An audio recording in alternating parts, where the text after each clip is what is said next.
Figure shows variation of a force F acting on a particle along a x-axis.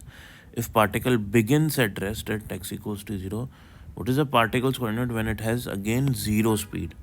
तो question मेरे को F x graph दिया हुआ है, तो पार्टिकल की इनिशियल स्पीड भी ज़ीरो है, फाइनल स्पीड भी ज़ीरो है, तो वो कौन सी पोजीशन पे होगी? 4 मीटर पे, 5 पे, 6 पे, 7 पे कब होगी? ये हमसे क्वेश्चन पूछ रहा है। तो एफ एक्स ग्राफ का जो एरिया होता है ना, वो हमको वर्क डन देता है, और वर्क डन बराबर होता है चेंज इन काइनेटिक एनर्जी के। अब क्योंकि इनिशियल काइनेटिक एनर्जी भी ज़ीरो है, फाइनल भी ज़ीरो है, तो change in kinetic energy zero आ जाएगा। यानी कि वर्क डन, ये वर्क डन होता है हमारे पास एफ डी एक्स का इंटीग्रेशन, वर्क डन जो आएगा वो जीरो आना चाहिए, टोटल वर्क डन।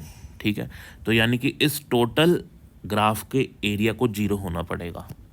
तो वो ज़ीरो कब होगा?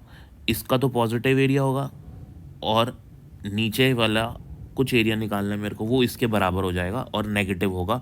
तो दोनों एरियाज बराबर हों, वो मेरे को पॉइंट फाइंड करना है कि कहाँ पे होगी, वो कौन सी पोजीशन होगी। तो ये तो पॉजिटिव एरिया है मेरा, ठीक है। तो ये जो मेरा पॉजिटिव एरिया है, इसी के इक्विवेलेंट यहाँ पे उतना ही नेगेटिव एरिया मैंने यहाँ ढूंढना है, ठीक है। अगर पॉजिटिव एरिया और नेगेटिव एरिया जोड़ दूँ तो टोटल वर्क डन जीरो हो जाएगा, और अगर टोटल वर्क डन जीरो हो गया तो टोटल काइनेटिक या चेंज इन काइनेटिक एनर्जी भी ज़ीरो हो जाएगी। तो टोटल पॉजिटिव एरिया निकाल लेता हूँ।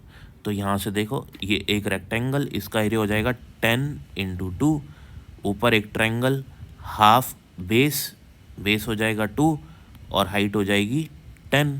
तो यहाँ लिख रखा है मैंने, देखो, हाफ 10 × 2, तो हाफ 10 तो इसकी हाइट हो गई, और बेस हो गया 2 का।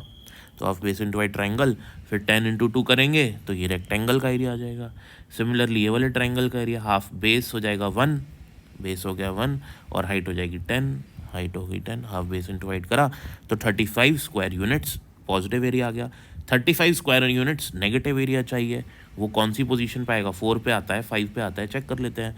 तो पहले ये वाले इसका एरिया निकालो, फिर इसका एरिया निकालो, और चेक करो क्या वो 35 स्क्वायर यूनिट्स आ रहा है। तो हम क्या करते हैं, जब हम 6 यहाँ तक का एरिया निकालते हैं, ये वाला, तो हमको पता लगता है कि ये भी एरिया 35 के बराबर आता है। तो निकाल लेते हैं। देखो, ये वाला ट्रायंगल दिख रहा है आपको, इसका एरिया होगा हाफ बेस हो जाएगा 2, हाइट हो जाएगी 20, ट्रायंगल का एरिया आ गया। अब ये बन रहा है ट्रेपीजियम का एरिया होता है half sum of parallel sides into distance between them. तो half sum of parallel sides, तो एक पैरेलल साइड हो जाएगी 20 की, दूसरी हो जाएगी 10 की, तो half sum of parallel sides into distance between them, इनके बीच की डिस्टेंस 1 है। सॉल्व करके ये भी 35 आ गया। तो कौन सी पोजीशन पे नेगेटिव एरिया पॉजिटिव एरिया के बराबर हो रहा है? x = 6 पोजीशन पे। तो यही मेरे पास आंसर हो जाएगा। Thank you for watching.